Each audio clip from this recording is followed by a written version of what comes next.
नम दक्षिणामूर्ति जी, आइए आइए। ये हम सबों के लिए अनुपम पल, हम सभी साहब दीदी के चरणों में दीदी माँ के तस्वीर पे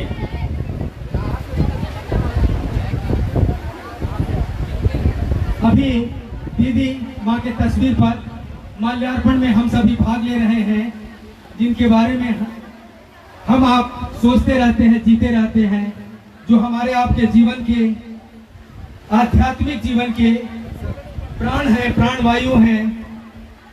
उस दीदी माँ की तस्वीर पे माल्यार्पण का यह अनुपम पल, हम आप सभी साक्षी हैं इस शाश्वत फल के। इस अर्पण में अपनी सहभागिता, अपनी कृतज्ञता का अर्पण करना है दीदी माँ के प्रति, जिन्होंने अपने सर्वस्व का दान किया हमारे आपके जैसे संतान के लिए।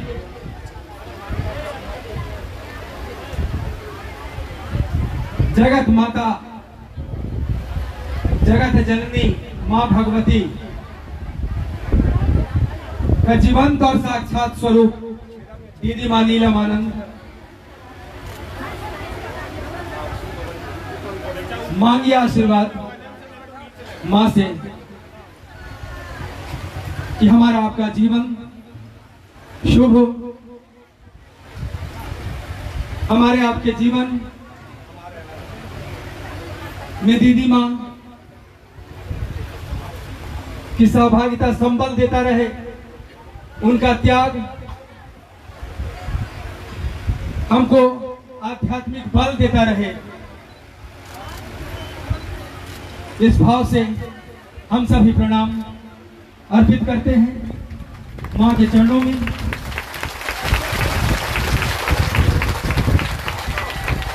अब हम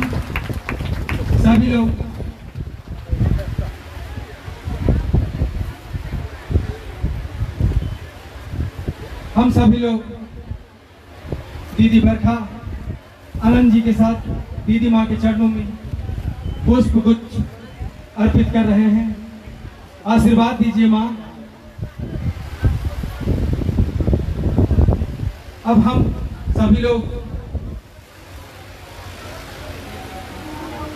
साहब जो आध्यात्म के प्राण वायु हैं, हम सबों या आध्यात्मिक जीवन के प्राण वायु, हमारे सभी के आदर्श कलयुग को शिव युग में बदलने वाले योग प्रवर्तक, जन जन के मन को शिव भाव से आप्लावित करने की विधा के दाता प्रदाता साहब श्री के चरणों में पुष्पार्पण, माल्यार्पण सह उसके साथ साथ पुष्प गुच्छ का अर्पण, इस कामना के साथ आशीर्वाद दीजिए साहब हम सबों को कि आपके संकल्प में हमारी सहभागिता दिनानुदिन उत्तम दर उत्तम होती रहे। इसी आशीर्वाद की कामना के साथ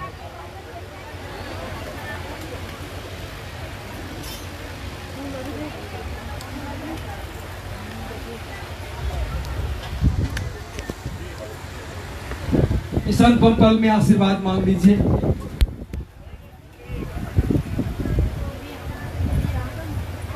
दया मांग ले शिव दातार के आगे, दया मांग लीजिए साहब दीदी के। दुनिया के सताए लोग यहाँ सीने से लगाए जाते हैं। अभी दीदी माँ की बात हो रही थी, उनके साथ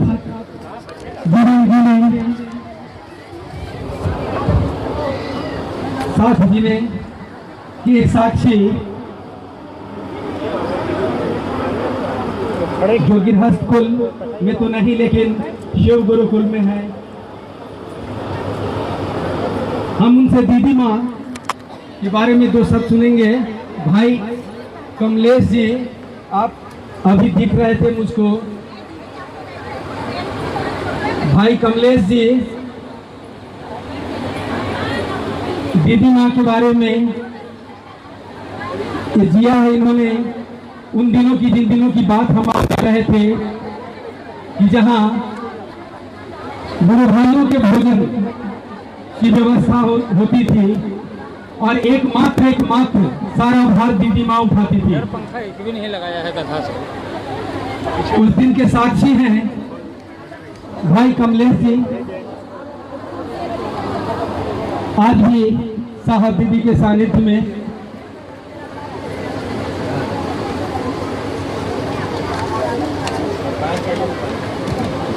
आपको क्यों दे दिया?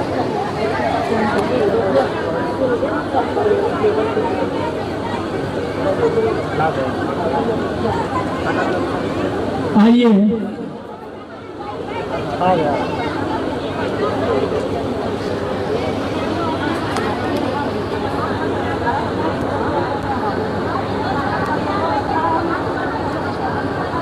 भाई कमलेश जी, आप अपनी अनुभूति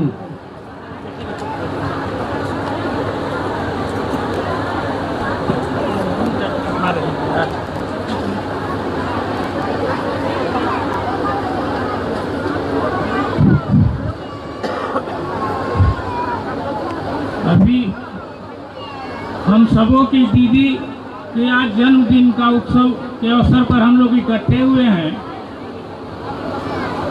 हम यही कहेंगे कि ये शब्द में दीदी नहीं थी, ये भाव में दीदी थी, ये हृदय से दीदी थी। आज लोग शब्द में कह देते हैं किसी को दीदी, किसी को माँ, वो शब्द में नहीं। जो भी इनको दीदी अभी भी कहता है या उस समय भी, तो सच्चे दिल से ये दीदी थी और दीदी कहता था लोग मन से। और उसके पीछे कारण था कि ये भी भाई समझते थे और भाई के तरह किए। अभी जो हमारे सुमेंद्र जी द्वारा जो कहा गया कि यहाँ दुख दर्द मिटाए जाते थे, ये शब्द में नहीं है, बिल्कुल सही बात है कि वो अपने खाना खिला देते थे, अपना पैसा दे देते थे, अपने छोटा सा जो आवास उनका अलॉट था उसमें ही सबको व्यवस्थित ढंग से रख लेते थे। अपने हमने देखा है कि साहब ऑफिस से आते थे और खाना बना हुआ रहता था और कोई बैठा हुआ है तो कहते थे कि मेरा खाना इसको दे दो और वो चले जाते थे। ये देखा हुआ है, सुना हुआ बात नहीं है। जो एक भजन में, हमको पूरी भजन तो याद नहीं है कि अधन बैठाई कैसे, तो कहता है लोग कि ये महादेव के विषय में कहा जाता है कि गर्म पानी पी के लौट जाते थे। वो और महादेव के विषय में तो हम सुने हैं, लेकिन साहब और दीदी के विषय में हम देखे हुए हैं कि बना हुआ खाना जो अगर पहुंच गया खाना के टाइम में तो उसको खिला देते थे, अपने फिर बाद में व्यवस्था होता था और लोग खाते थे और कोई वहाँ उपवास नहीं रहता था। तो ये आज उतने आदरणीय, उतने प्रिय दीदी का आज जन्मदिन मनाया जा रहा है। हम लोगों के लिए बहुत सौभाग्य की क्षण है जो ऐसे आत्मा को, ऐसे पर्सनालिटी को आज हम लोग सदा सुमन करने के लिए एकत्रित हुए हैं। ये सबको सौभाग्य नसीब नहीं है, ये जिन पर इनकी दया होती है साहब और दीदी की और महादेव का, वही इस आयोजन में आ पाते हैं, अन्यथा नहीं आ पाइएगा।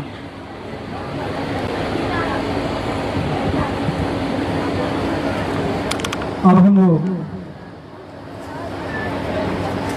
अर्चित भैया से सुनेंगे। ये तो हो गया मेरे और कमलेश जी की बात 1992। ये तो गर्भ में ही सब कुछ इन लोगों ने सुना है, सीखा है। ज्येष्ठ पुत्र हैं दीदी माँ के। आइए उनसे सुनते हैं उनकी अभिव्यक्ति, एक पुत्र के रूप में, एक शिव के शिष्य के रूप में।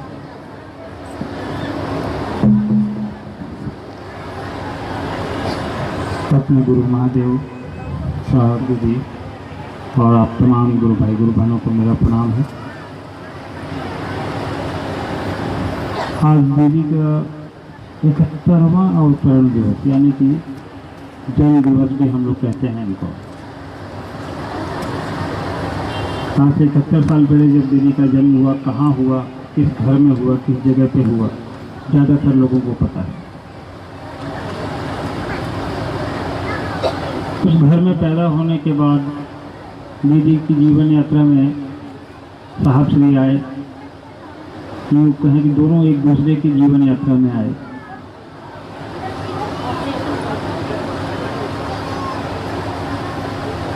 और यात्रा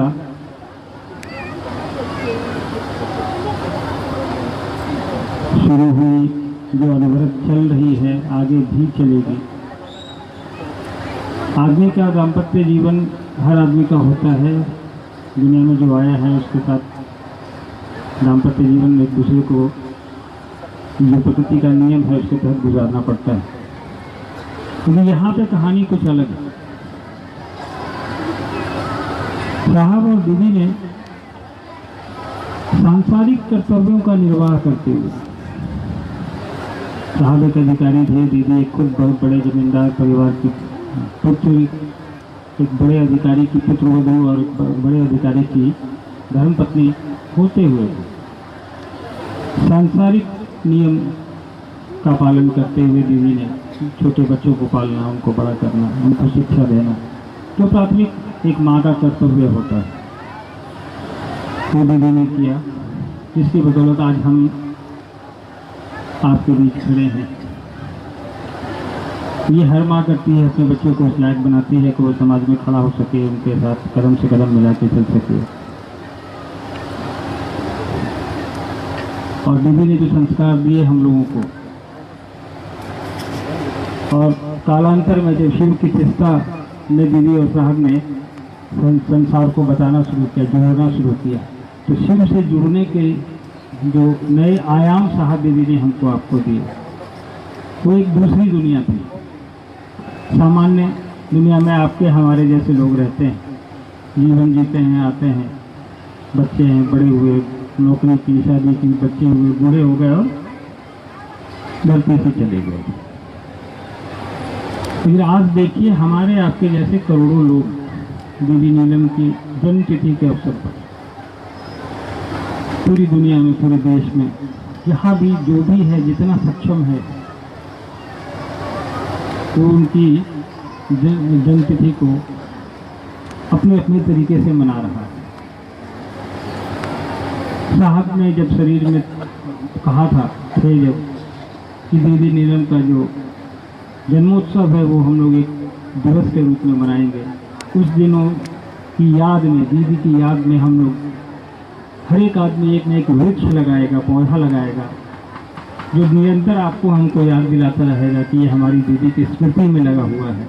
जैसे दीदी नीलम एक माँ की तरह हम लोग को अपनी छाया देती रहती हैं, आजीवन आगे भी देंगे, पहले भी दिया है। उसी तरह वृक्ष भी हमको आपको छाया देता है, एक माँ की तरह पालता पोसता है हमको आपको, हमसे आपसे कुछ लेता नहीं, जैसे माँ अपने बच्चे से कुछ चाहत नहीं रखती। तो दीदी नीलम का व्यक्तित्व इतना बड़ा है कि उसके स्मृति में हम लोगों को कुछ न कुछ करने की नसीहत साहब ने दी, जिसका आज नतीजा है कि आज साहब के उद्घोष को कि शिव जन्यन के गुरु हैं पूरी दुनिया ने अपनाया है। साहब के इस आदेश को, इस निर्देश को कि जन्मोत्सव के अवसर पर एक वृक्ष लगाएं, हमने अपने अपनाया है। पिछली दफा हम लोगों ने कहा था कि हर बार की तरह इस बार भी हम लोग वृक्षारोपण करेंगे के तौर पे, एक साहब के पुत्र होने के नाते कि देखो हमारे माँ ने लगाया, हमारे पिताजी ने लगाया, हमारी दादी ने लगाया था दीदी नीलम की स्मृति में। उस बच्चे को भी वो याद रहेगा कि ये पौधा लगाया। ये कतई नहीं है कि जो पौधा नहीं लगा पाए वो दीदी को याद नहीं कर रहे हैं, वो भी कर रहे हैं। उनकी अपनी अवस्था है, अपनी व्यवस्था है, अपने तरीके से कर रहे हैं। पौधारोपण एक माध्यम है। साहब और दीदी को प्रकृति से प्रेम था, तो हम लोग ये चाहते हैं और दीदी के वृक्षों के जंगलों के बीच देखा है, उससे लगाव देखा है, गुरु भाई बहनों से लगाव देखा है, गुरु भाई बहनों के प्रति उनका साहब का जो त्याग है, दीदी का जो त्याग है वो देखा है। अभी एक तो बात तो छोटे से घर की नहीं है, आपका दिल कितना बड़ा है ये दिखता है। और महादेव के जेरा का दिल छोटा नहीं हो सकता। 2 कमरे हों चाहे 2000 कमरे हों, वो सबको व्यवस्थित करेगा। दीदी ने जो रास्ता दिखाया है, दीदी के इस संकल्प को गुरु स्वरूप से जोड़ देना है, इसको आगे हमको आपको लेके चलना है। हमारे आपके कंधे पर साहब दीदी ने ये कहा है कि अब आप लोग चले, आशीर्वाद। और उनके गुरु बहन या गुरु भाई जिसको बना दिया था उन्होंने, वो कैंसर पीड़िता थी, उससे हंस के बात करती थी, ये जानते हुए कि मेरी किडनी फेल है, मेरा डायलिसिस चल रहा है, जीवन के कुछ ही क्षण मेरे बाकी हैं, कभी भी जा सकते हैं। तो क्या हो गया? तो एकदम मत रहना है। साहब दीदी हम लोग को खुश देखकर खुश होंगे, उदास नहीं होना है। जीवन जीने का ये सिस्टम है, प्रक्रिया है, नियम है, जो धरती पर आया है वो जाएगा। एक आप लोग एक मजेदार किस्सा सुनाते हैं। दीदी का जन्मोत्सव है, जन्म का उत्सव पे उदास नहीं होना चाहिए लोगों को, क्योंकि अमूमन जन्मोत्सव को अच्छी चीज़ों से लोग जोड़ते हैं। देखो मैं छोटा था तो आपने जिसने दीदी को शरीर में किसने किसने देखा है? हाथ उठाइए जरा। शरीर में किसने देखा? तस्वीरों में नहीं, काफ़ी लोगों ने देखा। तो जो हमारी माँ, आपकी भी माँ, वो शरीर से थोड़ी भारी थी। तो एक बार किचन में गुरु भाइयों के लिए भी खाना बनाती, अपने भी चली, जबकि नौकर हुआ करते थे, लेकिन वो खुद भी जाके बनाते थे कि नहीं हम खुद बनाएंगे। तो ये माँ को हम लास्ट तक बोल के चिढ़ाते थे। तो आप लोग को भी बताते हैं, पता नहीं पहले कभी बताए हैं कि नहीं। एक बार ड्राइंग रूम में छोटा सा रूम था, B106 में, कमरे ऐसे लोग देखे होंगे पुराने लोग, 2 ही कमरे होते थे उसमें। तो ड्राइंग रूम में मैं बैठा था दिन में ऐसे ही, अचानक किचन से आई जोर से आवाज़, अन्नू जल्दी दौड़ो, डंडा लेके आओ। हमने क्या हो गया, सांप आप तो बजे मिल गया। हम भाग के गए किचन में, तो मम्मी खड़ी थी किचन में स्लैब के पास, बोली डंडा लेके आओ। बोले हुआ क्या, पहले ये तो बताओ। बोले नहीं, पहले डंडा लेके आओ तो भाग जाएगा। बोले क्या हुआ? बोले तुम पहले लेके आओ। हम क्या, डंडा नहीं मिला तो झाड़ू लेके आओ। तो वो बोले अब बताओ क्या है? तो बोले कि मेरे पैर के नीचे चूहा दबा हुआ है, हम हटाएंगे तो वो भाग जाएगा, इसलिए जैसे ही पैर हटाएंगे ना तुम उसको मारना झाड़ू से। बोले माँ मजाक मत करो, तुम पैर हटाओ, माँ कसम ये मर गया होगा। बोले मजाक करो। हम बोले तुम पैर तो हटाओ। वो पैर हटा जैसा करी, ये सच्चू मर गया, वो चूहा सही में मर गया। बहुत दिनों तक मैं उसको चिढ़ाता था कि माँ चूहा के लिए डंडा मंगाई, खुद उस पर खड़ी थी। चलिए, तो साहब दीदी के आशीर्वाद से हम बच्चों को ऐसे हंसते जाते महादेव का काम करते चलना है। दुख तो होता है अगर शरीर में माँ बाप न हो, न दिखे, लेकिन बंद आँखों से दिखते हैं, बंद आँखों से हमारे ऊपर कृपा भी करते हैं, आशीर्वाद भी देते हैं और आगे भी देते रहेंगे। इन्हीं शब्दों के साथ आप सबको मेरा प्रणाम, धन्यवाद।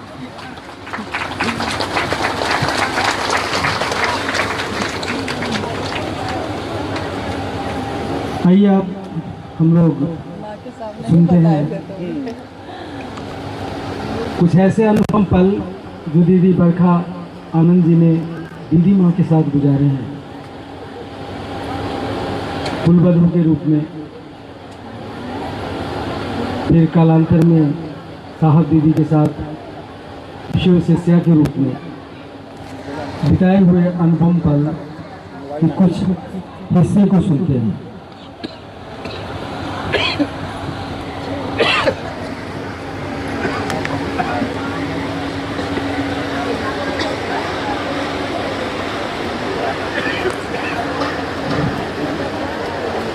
मेरे गुरु महेश्वर शिव को मेरा प्रणाम है।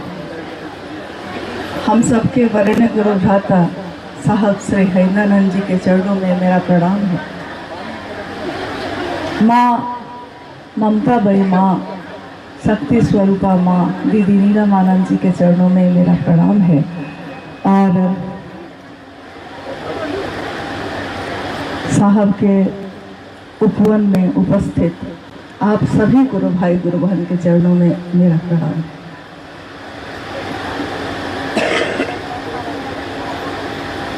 आज का दिन अंग्रेजी तिथि के अनुसार 27 जुलाई को दीदी माँ नीलम आनंद जी का जन्म पहले तो बिहार ही में था, लेकिन बाद में 2000 में बिहार से अलग होकर एक राज्य बना झारखंड। लेकिन माँ नीलम आनंद जी का जन्म जब हुआ था 27 जुलाई 1952 को, उस समय बिहार ही था ये। और दीदी माँ के पिताजी बताया करते थे, महुआर जगदीश्वरजीत सिंह जी, जो दीदी माँ के पिता का नाम है और उनकी माँ का नाम है भूमिका देवी।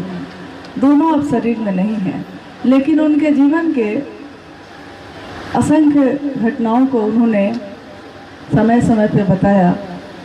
उस समय उन्होंने कहा कि जिस दिन उनका जन्म हुआ, हिंदी तिथि के अनुसार उस दिन नाग पंचमी का त्यौहार था, और जिस बिस्तर पे जन्म हुआ था माँ नीलम आनंद जी का, उस बिस्तर के नीचे काफ़ी संख्या में एक जगह झुंड में सांप के बच्चे थे।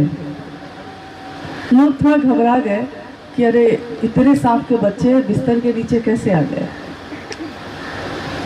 बाद में उनके बचपन से की घटनाओं को जब वो बताते थे उनके पिता, तो वो बताते थे कि दीदी माँ को जंगल से और जानवरों से, पशु पक्षियों से काफ़ी प्रेम रहा। मतलब इंसान के प्रति ही करुणा नहीं थी उनकी, हर जीव के प्रति करुणा थी। ये एक माँ का मानवीय गुण जो होता है एक माँ का, कि करुणा। साहब ने एक बार कही थी एक बात कि शिव की करुणा का ही एक भाग है दया। करुणा उसका समग्र रूप है, पूरा रूप है, और माँ को कहा जाता है करुणामयी माँ। बचपन में काफ़ी ऐसी घटनाएं उनके जीवन में हुई, और अभी आपने जो सुना अनुभया से, ये जब माँ शरीर में थी तो उनके सामने ही इन्होंने मुझको ये घटना सुनाई थी। हम लोग काफ़ी हंसे थे उस समय। यहीं रांची में 373 नाम का नंबर का घर था, वो सेक्टर 3 में, और ये सुन के हम लोग काफ़ी हंसे। माँ भी खूब हंसी। हम बोले कि सच में हमको लगा नहीं था कि वो मर जाएगा। लेकिन जैसा अभी सुमंदर भाई ने कहा कि घर में आना और एक शिव शिष्या के रूप में उनके साथ एक सफ़र तय करना, ये मेरे इस मानव जन्म का सबसे सुंदर पल रहा है। ये न जाने कितने जन्मों के लिए काफ़ी होगा। एक कार्यक्रम में, दीदी के जन्मदिन पे ही एक कार्यक्रम हुआ था रांची में, उस समय साहब ने एक घटना बताई थी कि वो जीप से लौट रहे थे और जा रहे थे, पटना से जा रहे थे मनातू। उस समय इतनी सड़कें नहीं बनी थी, तो जंगल काफ़ी थे और पतली पतली सड़क थी। एक जगह पे जाके रास्ता भटक गए। कुछ दूर आगे गए तो कुछ पुलिस के लोग दिखे। उन्होंने पूछा, साहब ने पूछा कि मनातू जाना है और रात होने वाली है, कैसे जाएंगे। उस सब इंस्पेक्टर ने उनको बताया कि सर ज़्यादा अच्छा है कि आप लौट जाइए, क्योंकि अभी यहाँ से 3 किलोमीटर आगे में वन विभाग के लोग आए थे और एक बाघ को अभी पकड़ के लेके गए हैं। मतलब कि खूंखार जानवर भी घूम रहे हैं, रात्रि होने वाली है, जंगल का रास्ता है, लौट जाइए। लेकिन साहब का स्वभाव रहा है शुरू से कि जिस चीज़ को उन्होंने सोच लिया है फिर सोच लिया है, तो उन्होंने कहा कि मैं तो अब जाऊंगा ही। रास्ता पता था नहीं, फिर आगे बढ़ते बढ़ते एक जगह ऐसा भी आया जहां उनको लगा, साहब को लगा कि ये रास्ता है, तो वो जीप को उस तरफ मोड़ने लगे। बस साहब थे, दीदी माँ थी और तीनों बच्चे थे उस गाड़ी में। माँ ने कहा कि अरे इधर किधर जा रहे हैं? साहब ने कहा अरे रास्ता दिख रहा है ये तो। उन्होंने कहा कि अरे ये रास्ता तो नदी के पास जाता है, इस तरफ से चलिए। लेकिन जिस तरफ उन्होंने इशारा किया उस तरफ छोटे छोटे पेड़ थे, नाजुक नाजुक पेड़, और रास्ता दिख नहीं रहा था। लेकिन उन्होंने इतने विश्वास के साथ कहा कि इधर चलिए ना, हम कह रहे हैं। तो साहब ने जीप को उस तरफ मोड़ दिया। लगभग 2-3 किलोमीटर आगे जाने के बाद पूरे रास्ते छोटे छोटे पौधे, झाड़ी, पेड़ को तोड़ते हुए, जीप को आगे बढ़ाते हुए जब वो आगे बढ़े तो रास्ता मिल गया। साहब कहते कि मुझे आज भी आश्चर्य है कि इनको कैसे पता था कि इधर रास्ता है, जो आंखों से नहीं दिख रहा था, लेकिन उनको पता था कि रास्ता इधर है। जिस दिन साहब ने शिव को गुरु बनाया था, उन्होंने सबसे पहले माँ नीलम आनंद जी को कहा, और जब उन्होंने कहा कि मैंने शिव को अपना गुरु बना लिया है 1974 में, तुम भी बना लो, माँ नीलम आनंद जी ने भी शिव को गुरु बनाया। और बाद में जो घटनाएं होती गईं, कुछ चमत्कारिक घटनाएं हुई, फिर आध्यात्मिक घटनाएं हुई। एक समय ऐसा आया 1980 के दशक में, कमरे से बाहर शिव की चर्चा होने लगी, और साहब को लोगों ने देखा उस समय कि जब भी कोई ऐसी समस्या या ऐसी उलझन आती तो वो माँ से पूछते कि नीलम क्या होगा, और माँ कहती कि सब अच्छा होगा, हो जाएगा, अच्छे से होगा। बाद में जब मेरा आना इस घर में हुआ और उनके साथ शिव गुरु महोत्सव में जाने का सौभाग्य प्राप्त हुआ, तो मैंने अक्सर देखा कि जब गुरु के मंच पे साहब जाते तो माँ के तरफ देख के कहते, अपने गले के तरफ इशारा करते कि मतलब आप गला कटने वाला है, क्योंकि गुरु के मंच पे जा रहे हैं। क्या लोग मेरी बात सुनकर शिव की तरफ चलेंगे? माँ कहती हाँ चलेंगे, और साहब मंच की तरफ बढ़ जाते।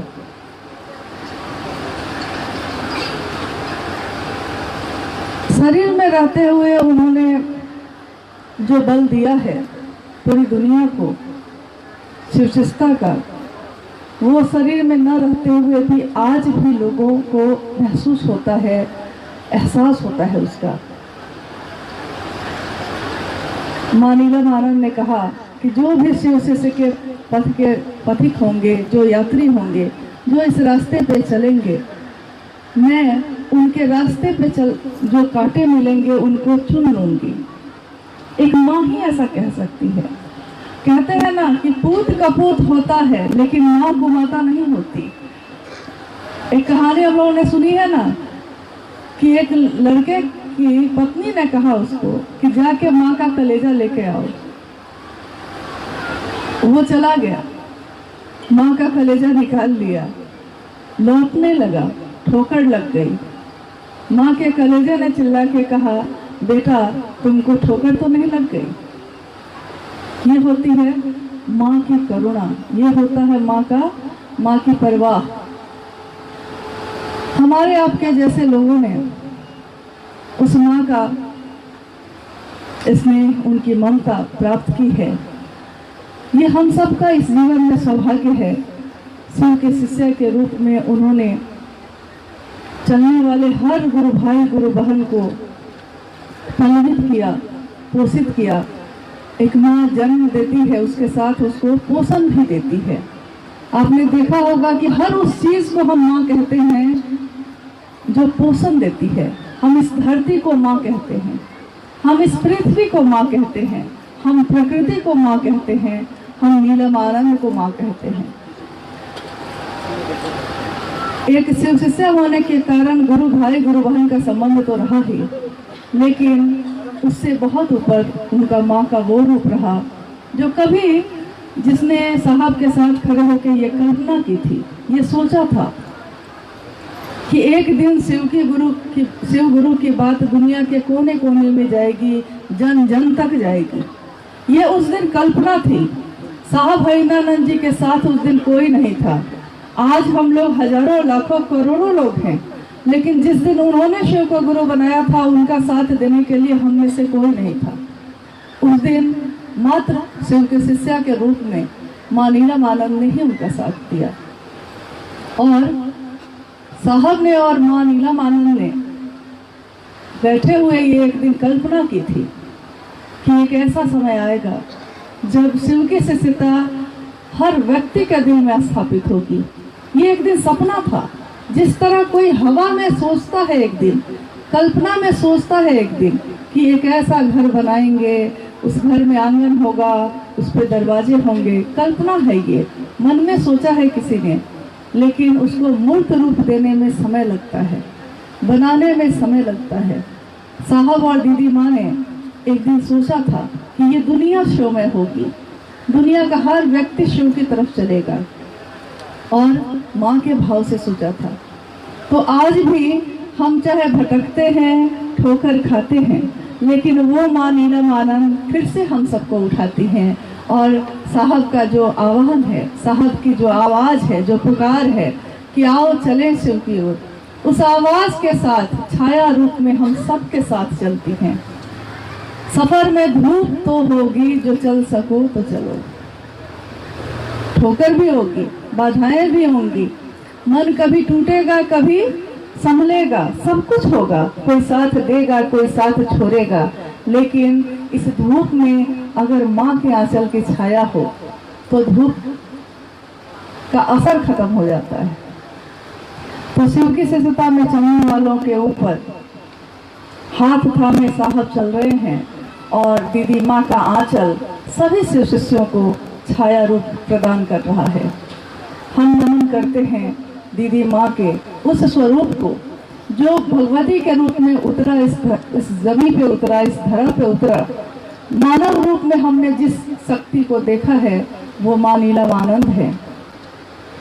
हम सबको वो रास्ता दिखाएं, आगे बढ़ाएं। शिव की हर रचना अपना सर्वश्रेष्ठ देती है।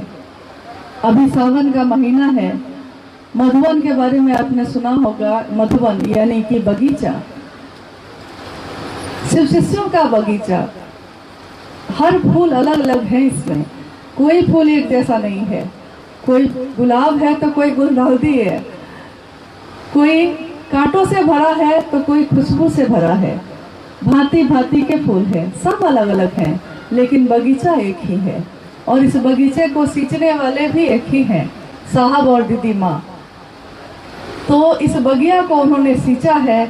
हम चाहे अलग अलग मनोभाव लेकर रहते हैं, हम चाहे अलग अलग रूप में हैं, चाहे हमारा मन कुछ और सोचता है, लेकिन जब इस बगीचे के हम फूल हैं तो जो खुशबू दे सकते हैं आप हमको देना चाहिए, क्योंकि मधुवन खुशबू देता है, सागर सावन देता है।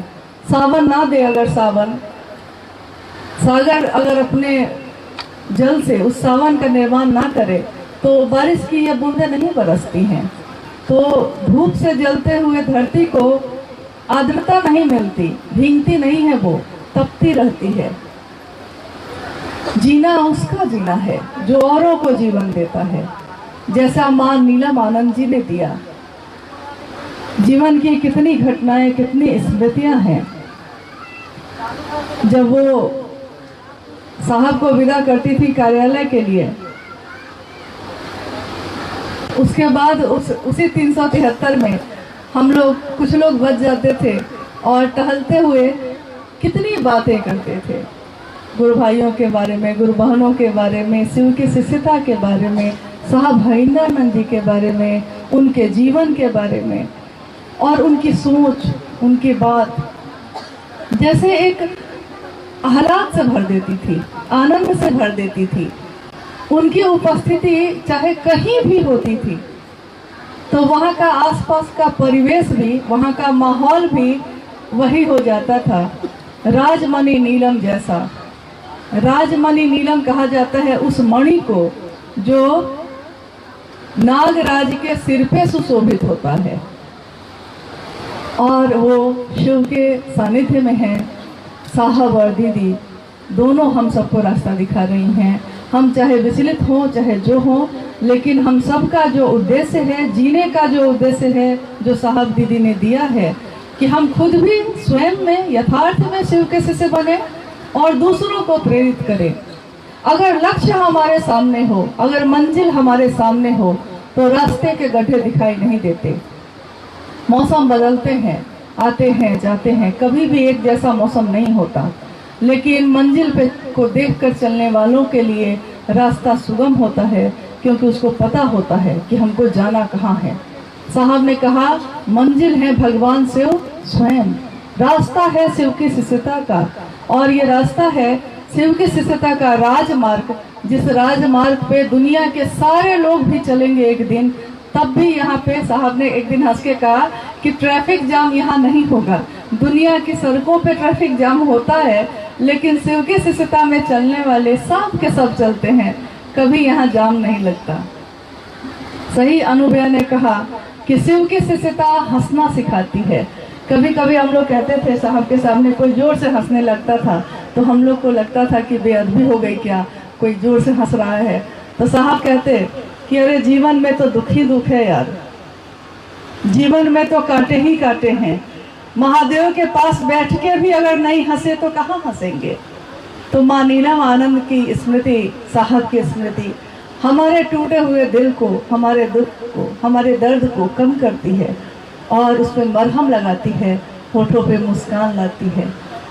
ये जन्मदिन उनका सबके जीवन में उल्लास का कारण बना है, बनता रहेगा, क्योंकि इस धरती पे वो आई और अपनी सुगंध ऐसी बिखेरी कि आज भी सुवासित है सारा माहौल। ऐसा नहीं है कि खत्म हो गया है शरीर के साथ। साहब ने कहा कि साधु कब की मौत नहीं होती, साधु कभी शरीर से आते और जाते जरूर हैं, लेकिन जो ऊर्जा इस धरती पे उतर गई वो ऊर्जा फिर वापस नहीं जाती। पिछले साल 28 मई को हम लोग काठमांडू गए थे साहब के साथ, और वहाँ काठमांडू नेपाल की राजधानी है वो। काठमांडू की संगोष्ठी में एक गुरु भाई ने साहब से खड़े होकर कहा कि साहब ने उस दिन कहा कि मैं चर्चा नहीं करूंगा, जो पूछेगा उसका जवाब दे दूंगा। तो एक गुरु भाई ने खड़े होकर कहा कि जी साहब, मुझको लगता है कि मैं शिव को गुरु बना के फंस गया हूँ। तो साहब जोर से हंसने लगे। उन्होंने कहा कि यार तुम क्या फंसे हो जो मैं फंसा हूँ, मुझको तो किसी ने धकेल ही दिया है इसमें। एक गुरु भाई ने कहा कि मुझको लगता है कि आप हम लोगों को छोड़ दिए हैं। साहब ने उत्तर दिया कि अगर छोड़ देता तो यहाँ क्यों आता, और कल को मैं शरीर में भी न रहूंगा, लेकिन इस धरती से मैं जाने वाला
इधर से रास्ता थोड़ा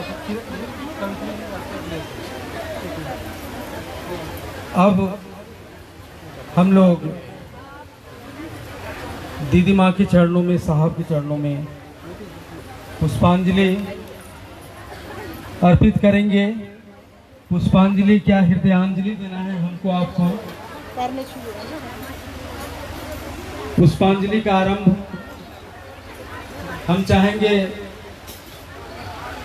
हम सभी चाहेंगे कि अन्नू भैया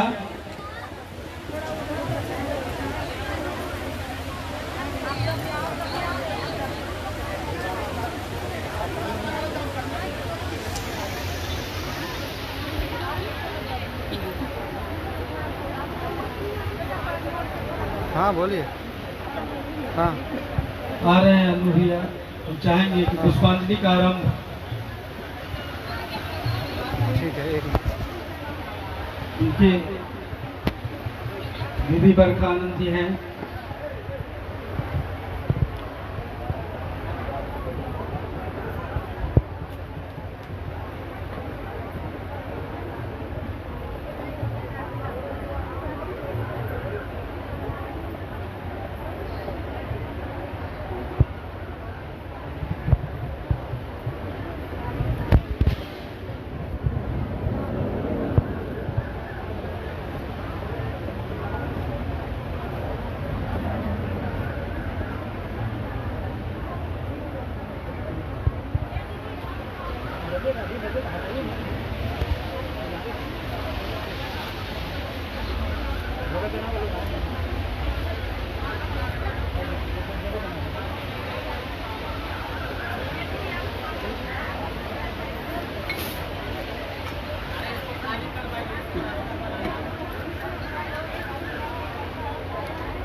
हम सभी लोग अपनी अपनी जगह पे बैठे रहेंगे क्योंकि यह शुभ वेला है। शांति प्रिय ढंग से, कोई उथल पुथल नहीं, बारी बारी से अपने हृदय को पुष्प के माध्यम से दीदी माँ के चरणों में अर्पित करते जाएंगे। धीरे धीरे एकदम शांति प्रिय ढंग से। यदि पुष्पार्पण या हृदय की प्रार्थना का अर्पण यदि कोलाहल में होगा, मन के कोलाहल में, भाग दौड़ में, उसका कोई लाभ नहीं मिलेगा। और यह पुष्पांजलि प्रदान करते हुए, देते हुए थोड़ी देर में साहब के उस जगह पे भी हम लोग जाएंगे, वहां प्रणाम करेंगे उनको, जहां साहब लोगों से मिलते थे, बैठते थे, जो आवासीय व्यवस्था साहब श्री का है। शाम में जहां साहब की आध्यात्मिक सभा होती थी और जिस सोफे पे साहब बैठ के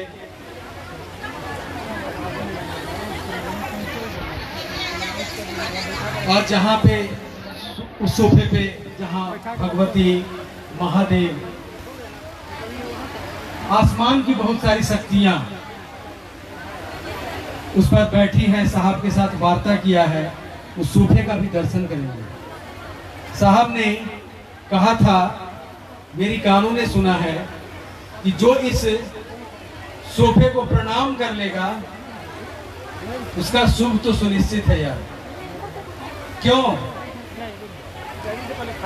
इधर से भैया बोले खाली करवाने के लिए, ये यथावत ये रास्ता जाम कर दिया है लोग। ऐसा इसीलिए कहा क्योंकि साहब ने उस सोफे पर महादेव को भाव से कॉफी दिया। उस सोफा बहुत पुराना है, अब देखें बहुत पुराना, लेकिन अब उसको मेंटेन करके नया ही है वो। और महादेव से प्रार्थना किया कि हम लोग कॉफी पी रहे हैं, बॉस आप ही पीजिए। और एक कप कॉफी रखी गई और वो कॉफी आधा कप में उबल गई। यानी महादेव ने संकेत दिया कि मैं आया, मैं तुम्हारे बुलावे पर आता हूँ। ये वो सोफा है, वो जगह है जिस पे हम लोग जाएंगे और आप सभी लोग बैठे रहेंगे। अभी आप लोग बैठेंगे। देखिए हमारे गुरु भाई गुरु बहन लोग धूप में खड़े हैं, कोई जगह नहीं है उनके पास, उनको थोड़ा आराम दीजिए। अभी आपने सुना कि जो आराम देता है बैठ जाइए, तो बैठिए। अभी आप बैठे हुए तमाम गुरु भाई गुरु बहनों से निवेदन है कि बैठे रहिएगा। आप उन्हें आराम दीजिए जो आपको छांव दिया है और खुद धूप झेला है।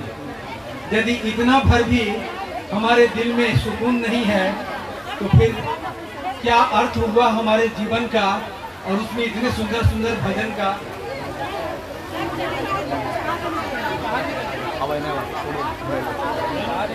एक बच्चा हो गया है जो छपरा का है, नाम है राजन।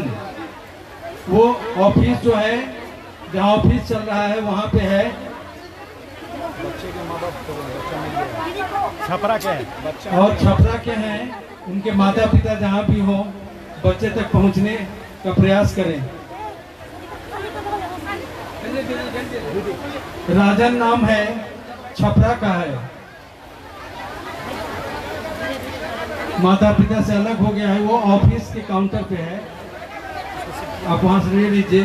शोरगुल नहीं करिएगा। इनमें कैमरा मूव कर लेते हैं।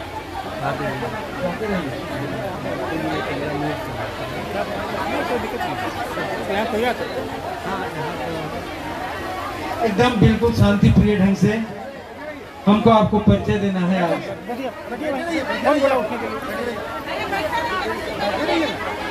बुरा नहीं कि जो बैठे हुए हैं बैठे रहिए, इतनी प्रार्थना नहीं मान सकते आप।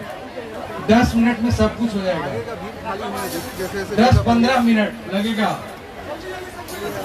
पुष्पांजलि करते हुए, ऊपर का दर्शन करते हुए और प्रसाद ग्रहण करते हुए आप प्रस्थान करेंगे। साहब दीदी के द्वारा प्रसाद की जो व्यवस्था है उसे ग्रहण करते हुए तब जाएंगे आप घबराइए नहीं।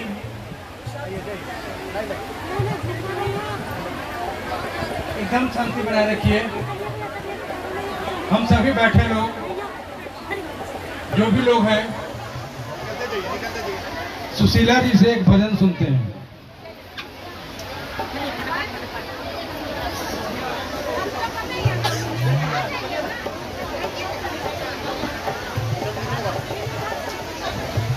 तेरे दर पे ओ मेरे दीदी, तेरे दीवाने आए हैं।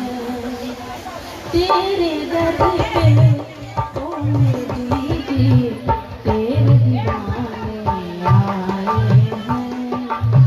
तेरे दर पे ओ मेरी दीदी, तेरे दीवाने आए हैं। तेरे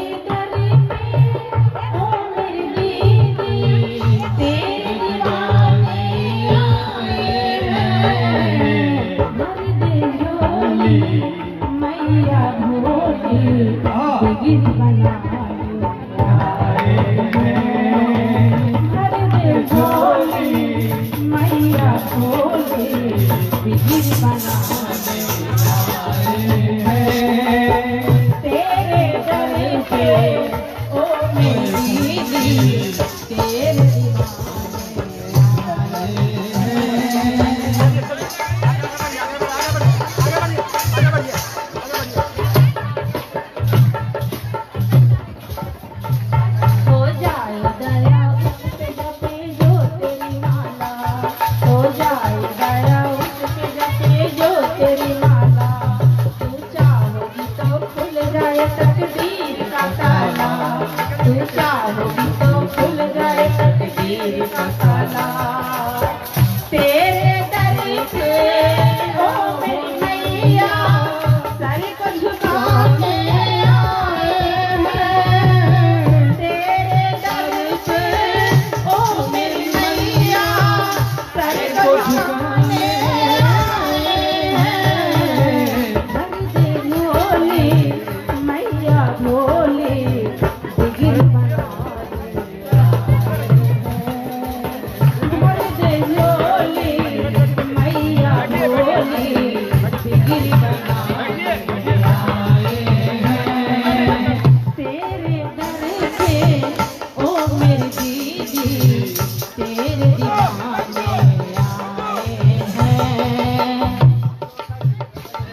देना इतना दिल ममता तेरी मैया होली गिर बनाने आए हैं भर के झोली मैया होली गिर बनाने आए हैं।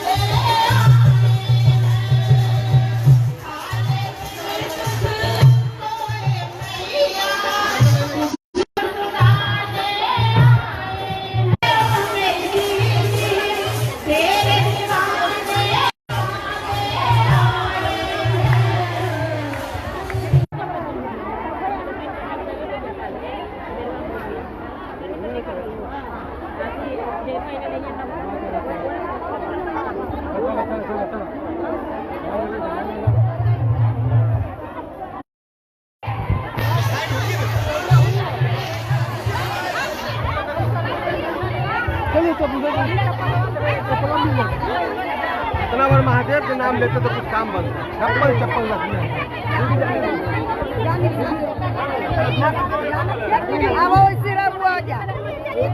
हाँ हाँ वो इसी निकल बा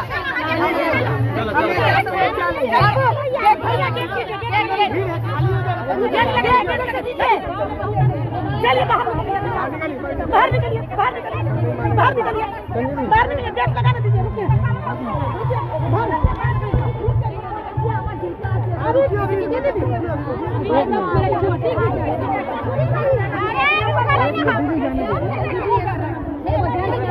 चप्पल रोकिए आप लोग।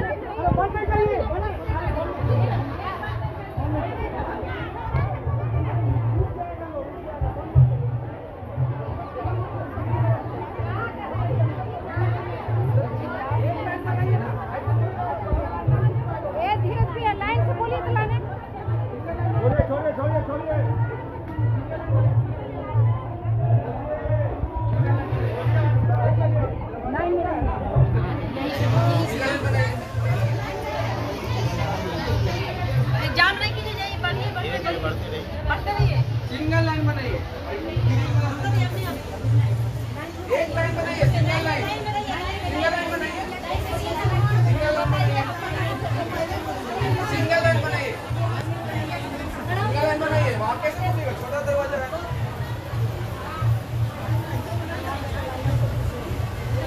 एक लाइन में आइए, एक लाइन में,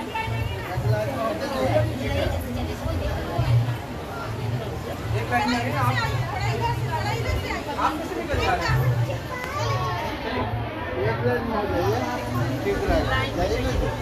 थोड़ा इधर से ग्रीन इधर तक के चलिए, ग्रीन वाला कारपेट आप लोग ले बिछाए, आप लोग उसको चलिए नहीं, थोड़ा उधर का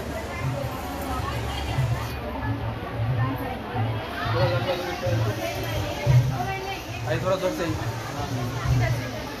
आइए, आइए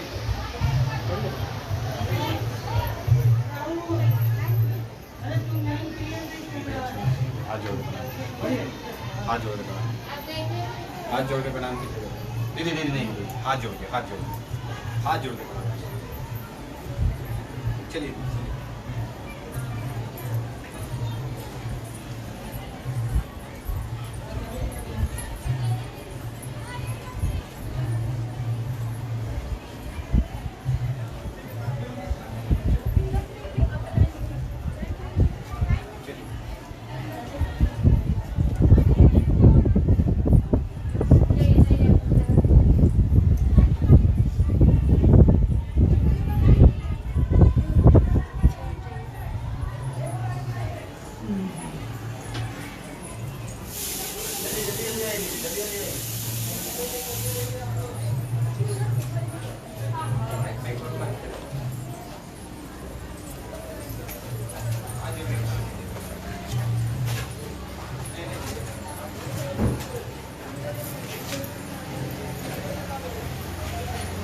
चलते रहिए आप लोग।